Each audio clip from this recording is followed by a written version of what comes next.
Reports நேயர்களுக்கு வணக்கம். ஒரு காலத்தில் ட்ரெயின் வந்து லேட்டாக வர்றது அப்படின்றது ஒரு இயல்பான ஒரு விஷயமாகவே இருக்கும். 6 மணிக்கு ட்ரெயின் வந்து சென்னைக்கு வரணும் அப்படின்னா 8 மணி 9 மணி 10 மணிக்கு தான் சென்னைக்கே வந்து சேரும் ட்ரெயின்.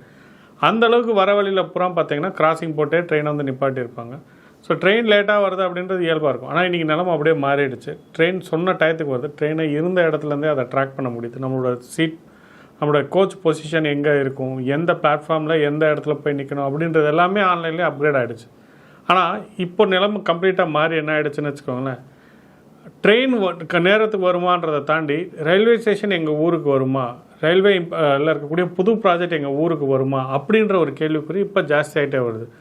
இதுக்கு யார் காரணம்? மத்தியில் இருக்கக்கூடிய பிஜேபி அரசா, தமிழகத்தில் இருக்கக்கூடிய திமுகவா, யார் என்ன சொல்கிறாங்க அப்படின்றத கொஞ்சம் விரிவாக இந்த பதிவில் பார்க்கலாம். ஸோ திமுக சார்பாக முதலமைச்சர் மு.க. ஸ்டாலின் அவர்கள் என்ன சொல்கிறாருன்னா, மத்திய அரசு தமிழகத்தை வழக்கம் போல் வஞ்சிக்கிறது அப்படின்னு அவருடைய இயல்பான வசனம். தமிழகத்திற்கு ரயில்வே துறைக்குன்னு பட்ஜெட்டே கொடுக்கறது கிடையாது அப்படின்னு சொல்லிட்டு அவர் நிறையா குற்றச்சாட்டுகளை அடிக்கிட்டே வராரு. ஆனால் அதுக்கு பதிலாக அஸ்வினி வைஷ்ணவ் அவர்கள் பார்த்திங்கன்னா நிறைய தரவுகளை வந்து கொடுக்குறாரு. எங்கள் சைடில் எல்லாமே சரியாக தான் இருக்குது, நீங்கள் எங்களுக்கு செஞ்சு கொடுக்க வேண்டிய உதவியை நீங்கள் செய்ய மாட்டேங்கிறீங்க, அதனால தான் ரயில்வே ப்ராஜெக்ட்ஸ் வந்து டிலே ஆகுது அப்படின்னு சொல்லியிருக்காரு. அப்படி என்னென்னலாம் அவர் குற்றச்சாட்டுக்கிறாருங்கிறத கொஞ்சம் விரிவாக பார்க்கலாம். பொதுவாக இந்த ரயில்வே ப்ராஜெக்ட்ஸ் இம்ப்ளிமெண்டேஷன் பண்ணுறதுல 3 விதமாக இம்ப்ளிமெண்டேஷன் பண்ணலாம். ஒன்று இருக்க ஸ்டேஷனை என்ஹான்ஸ் பண்ணுறது, அது வந்து அம்ருத் ஸ்டேஷன் அப்படின்னு சொல்கிறாங்க.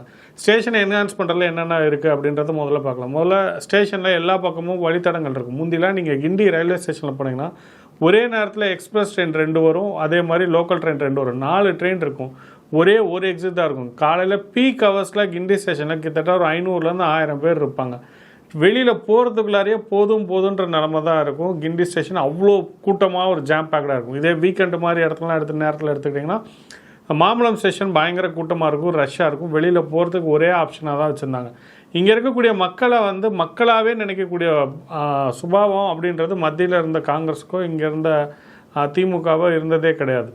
ஆனால் இன்றைக்கி அந்த நிலைமையெல்லாம் போய் பல புதிய வெளியில் போகிறதுக்கு பல எக்ஸிட்ஸ்க்கெலாம் வந்து கொடுத்துருக்காங்க.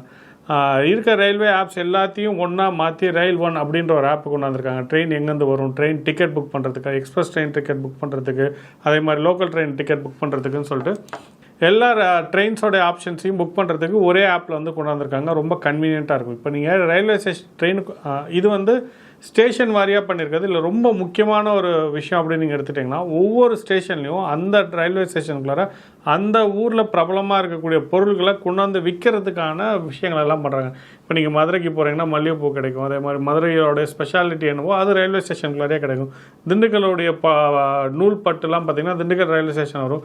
யாராவது கொடைக்கானல் போயிட்டு திண்டுக்கல் வந்து ட்ரெயின் ஏறணும்னு நினைக்கிறவங்க ஞாபகார்த்தமாக திண்டுக்கல் ஸ்டேஷன்லேயே திண்டுக்கல்லுடைய ஃபேமஸான ப்ராடக்ட்ஸை ஸ்டேஷனில் வாங்கிறதுக்கான வசதிகளை வந்து ரயில்வே ஸ்டேஷனில் ஏற்படுத்தியிருக்காங்க. இதை தான் அம்ருத் ஸ்டேஷன் அப்படின்னு மத்திய அரசு திட்டம் கொண்டு வந்து கிட்டத்தட்ட தமிழ்நாட்டில் 77 ஸ்டேஷனுக்கு மேலே அவங்க வந்து எம்பவர் பண்ணியிருக்காங்க. ஸ்டேஷனோட தரத்தை வந்து கூட்டியிருக்காங்க. நீங்கள் போய் பாருங்கள், ரயில்வே ஸ்டேஷன் இன்றைக்கி நம்ம போய் பார்த்தா தெரியும் கண்கூடான மாற்றங்கள் ரயில்வே ஸ்டேஷனில் வந்து நிகழ்ந்திருக்கு. இதை வந்து மறைக்கவோ ஒழிக்கவோ முடியாது. இது முழுக்க மத்திய அரசுடைய பங்கோடு தான் நடந்துகிட்ருக்கு. ரெண்டாவது விஷயம் பார்த்திங்கன்னா, டபுள் லைன் போடுறது, எலக்ட்ரிஃபை பண்ணுறது. நம்ம வந்து நாடு வந்து இப்போ பெட்ரோல் யூசேஜஸ் வந்து குறைக்கணும், கார்பன் எமிஷன்ஸை வந்து குறைக்கணும் அப்படின்னு சொல்லிட்டு நம்ம நாடு வந்து உறுதி எடுத்திருக்கு. 2035க்குள்ளார டீசலோடைய பயன்பாட்டையும் 2070க்குள்ளார பெட்ரோலோடைய பயன்பாட்டையும் குறைக்கணும் அப்படின்னு நம்ம வந்து உத்தரவாதம் கொடுத்துருக்கோம். ஸோ இதோட முதல் கட்டமாக என்ன பண்ணுறாங்கன்னா, இருக்க எல்லா ட்ரெயின்ஸ் பெட்ரோலில் ஓடக்கூடிய ட்ரெயின்ஸ்லாம் என்ன பண்ணுறாங்க, எலக்ட்ரிஃபிகேஷன் பண்ணுறாங்க. இந்த எலக்ட்ரிஃபிகேஷன் பண்ணுறது மூலமா அதிகமான கார்பன் ஃபியூல்ஸ் வந்து குறையும் அப்படின்னு மத்திய அரசு திட்டம் போட்டு 97% அளவுக்கான எலக்ட்ரிஃபிகேஷன் அப்படின்றது நடந்திருக்கு. 1-2 இடத்துல மட்டும்தான் முடியாமல் இருக்கும். அதையும் கூடிய விரைவில் இவங்க முடிச்சிருவாங்க. போடக்கூடிய புது ரயில்வே தடங்கள் எல்லாமே பார்த்திங்கன்னா எலக்ட்ரிஃபிகேஷன் பண்ணி தான் வச்சுருக்காங்க. ஸோ இது மூலிமா பார்த்திங்கன்னா வேகமாக வரதுக்கான வாய்ப்பு இருக்கும். பெட்ரோல் வாங்குறதோட நம்ம அதிகமான பெட்ரோலியம் ப்ராடக்ட்ஸ் வெளிநாட்டிலேருந்து நம்ம இறக்குமதி பண்ணுறோம். சொந்த ஊரில் நம்ம ஊரில் அவ்வளோ பெட்ரோலியம் ப்ராடக்ட்ஸ் கிடைக்கிறதுனால வெளிநாட்டிலேருந்து இறக்குமதி பண்ணுறோம். ஸோ இதை குறைக்கிறதுக்கு நம்ம வந்து எலக்ட்ரிஃபிகேஷன் மூலம் நாட்டுடைய பொருளாதாரம் டைரெக்டாக மேம்படுறதுக்கான வாய்ப்புகள் இருக்கும். ஸோ இந்த மாதிரியான விஷயங்களும் இந்த ரயில்வே தடங்களை பண்ணுறாங்க. மூணாவது இருக்கிறது பார்த்திங்கன்னா, இதுதான் ரொம்ப முக்கியம்.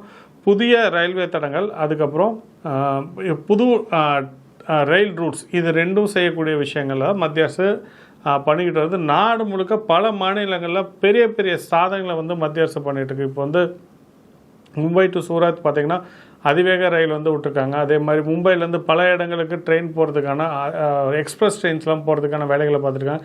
என் தமிழ்நாட்டிலேருந்து பெங்களூருக்கும் சென்னையிலேருந்து பெங்களூருக்கும் சென்னையிலேருந்து ஹைதராபாத்துக்கும் பார்த்திங்கனாலே ஒரு ஹைவே ட்ரெயின் ப்ராஜெக்ட்ஸ் வந்து மத்திய அரசு சாங்ஷன் பண்ணியிருக்கு. இதில் மட்டும் மத்திய அரசு பார்த்திங்கன்னா கிட்டத்தட்ட 7,000 கோடி ரூபாய்க்கு மேலே நிதி ஒதுக்கியிருக்காங்க. இது வரைக்கும் அவங்க கொடுத்த நிதிகளிலே 8 மடங்கு அதிகமான நிதியை மத்திய அரசு தமிழகத்திற்கு வழங்கியிருக்கு. ஆனாலும் ப்ராஜெக்ட்ஸ்கள் தேக்கமாக இருக்குது, ஸ்லோவாக இருக்குது. நம்ம ஸ்டேஷன் எவ்வளோ தூரம் அப்கிரேட் ஆகிருக்கோ அந்த அளவுக்கு புது ஸ்டேஷன்ஸோ புது ரயில்வே ரூட்ஸோ வரது கம்மியாக இருக்குது. இது ஏன் அப்படின்னு பார்த்தோம்னா அஸ்வினி வைஷ்ணவ் அவர்கள் காரணம் சொல்கிறாங்க. கிட்டத்தட்ட 4,300 ஹெக்டேர் அளவுக்கான நாங்கள் ப்ராஜெக்ட்ஸ் வந்து இம்ப்ளிமெண்ட் பண்ண நாங்கள் ரெடியாக இருக்கோம், ஃபண்டு ஒதுக்கிட்டோம், பட்ஜெட்லாம் ஒதுக்கிட்டோம். ஆனால் 1000 ஹெக்டேர் அளவுக்கான நிலத்தை தான் தமிழக அரசு எங்ககிட்ட கையகப்படுத்தி கொடுத்துருக்காங்க. ஏன்னா லேண்ட் அக்வசேஷன் அப்படிங்கிறது பார்த்திங்கன்னா ஸ்டேட்டுடைய பாலிசி, ஒரு மாநிலத்தோடைய வரம்புக்குள்ளார இருக்க ஒரு விஷயம். மத்திய அரசு நேரடியாக போய் ஒரு மாநிலத்தில் ஒரு இடத்த வாங்க முடியுமானா வாங்க முடியாது, மாநில அரசுடைய உதவியின் கொண்டு தான் வாங்க முடியும். இங்கே தான் எல்லா சிக்கலுமே இருக்குது. கிட்டத்தட்ட 1,400 கோடி ரூபா வரைக்கும் மத்திய அரசு தமிழக அரசுக்கு நிதி வழங்கியிருக்கு, புதுசாக லேண்ட் வந்து வாங்கி கொடுங்க அப்படின்னு சொல்லி. ஆனால் இன்றைக்கி வரைக்கும் வாங்கி கொடுத்த மாதிரியே இல்லை. நீங்கள் இப்போ மதுரையிலேருந்து தூத்துக்குடின்னு போகிற அளவுக்கு ஒரு புதிய ரயில் தடம் வந்து உருவாக்குறாங்க. இதில் அருப்புக்கோட்டை போகிற இடத்துலேருந்து நில கையகப்படுத்தல் அப்படின்றது ரொம்ப தாமதமாக இருக்குது. கிட்டத்தட்ட 4 வருடங்களுக்கு மேலே இந்த ப்ராஜெக்ட்ஸ் வந்து ரொம்ப பத்திரமாக தான் இருக்குது. அதே மாதிரி 2019 பாரத பிரதமர் நரேந்திர மோடி தனுஷ்கோடிக்கு வந்து புதுசாக ஒரு ப்ராஜெக்ட் கிரியேட் பண்ணலாம், ரயில்வே ப்ராஜெக்ட் ஒன்று கிரியேட் பண்ணலாம்னு அடிக்கல் நாட்டிட்டு போனார். ஆனால் அந்த ப்ராஜெக்ட் அப்படியே கிடப்பில் தான் இருக்குது. ஏன்னா லேண்ட் அக்வசேஷன் அப்படின்றது சென்ட்ரல் சப்ஜெக்டாக ஸ்டேட் சப்ஜெக்டாக இருக்குது. மத்திய அரசு நிதி கொடுக்கறதுக்கான விஷயங்களை முனைப்போடு இருக்காங்க. அவங்களால என்னென்னலாம் பண்ண முடியுமோ அதெல்லாம் பண்ணுறாங்க. ஏற்கனவே நான் சொன்ன மாதிரி அம்ருத் ஸ்டேஷன்ஸ் வந்து உருவாக்குறாங்க, ஸ்டேஷனோட தரத்தை உருவாக்குறாங்க, எலக்ட்ரிஃபிகேஷன் பண்ணுறாங்க, புதுசாக நிறையா ட்ரெயின்ஸ் வந்து விட்டுருக்காங்க. கிட்டத்தட்ட 9 வந்தே பாரத் ட்ரெயின், 9 அம்ருத் பாரத் ட்ரெயின் வந்து மத்திய அரசு தமிழகத்திற்கு வழங்கியிருக்கு. இது மூலிமா நிறையா பலனடைகிறோம். தேஜஸ் ட்ரெயின்ஸ்லாம் நம்ம ஊரில் வந்திருக்கு. ஸோ இந்த வந்தே பாரத் தேஜஸ்லாம் வந்ததுக்கப்புறம் பார்த்திங்கன்னா மதுரையிலேருந்து சென்னைக்கு ரொம்ப சீக்கிரம் வர்றதுக்கான வாய்ப்புகள் தான் இருக்குது. இல்லை ட்ரெயின் கிடைக்கல அப்படின்ற பிரச்சனைலாம் இல்லாமல் இருக்குது.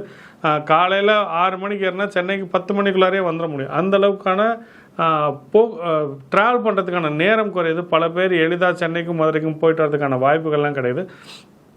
சொந்த ஊரை விட்டு நிரந்தரமாக சென்னையிலே தங்கணுன்றதை தாண்டி மதுரையிலே இருக்கலாம், கொஞ்ச நாள் சென்னையில் தங்கலாம், பிஸ்னஸ் பண்ணுறவங்கலாம் ஊர்லேயே இருக்க முடியும் அப்படின்ற வாய்ப்புலாம் கிடைக்குது. இதனால் ஊரில் இருக்கக்கூடிய பொருளாதாரமும் மேம்படுறதுக்கான வாய்ப்புகள் இருக்குது. ஸோ மத்திய அரசு பல விஷயங்களை பார்த்து பண்ணுறாங்க. ஆனால் மாநில அரசு என்ன பண்ணுறாங்கன்னா வெறும் மத்திய அரசை குறை தான் சொல்கிறாங்க.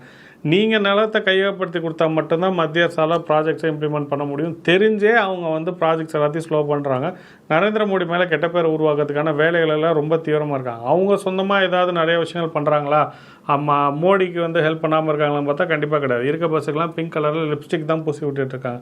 புதுசாக எதுவுமே செய்கிறது கிடையாது. எல்லா மத்திய அரசுடைய திட்டத்துக்கும் மாநில அரசுக்கு பேரில் ஒரு லேபிள் ஓட்டுறாங்களே தவிர அவங்களாம் சொந்தமாக எதுவுமே பண்ணுறது கிடையாது. எல்லா நேரமும் விளம்பரங்களில் மட்டும்தான் நாட்டத்தோட திமுக அரசு அப்படின்றது இருக்குது. 2026 தேர்தலில் திமுகவை வீட்டுக்கு அனுப்பக்கூடிய விஷயங்கள் தான் மக்கள் ஈடுபடுவார்கள் அப்படின்றத எதிர்பார்க்குறேன். மீண்டும் ஒரு பதிவில் சந்திப்போம். நன்றி, வணக்கம்.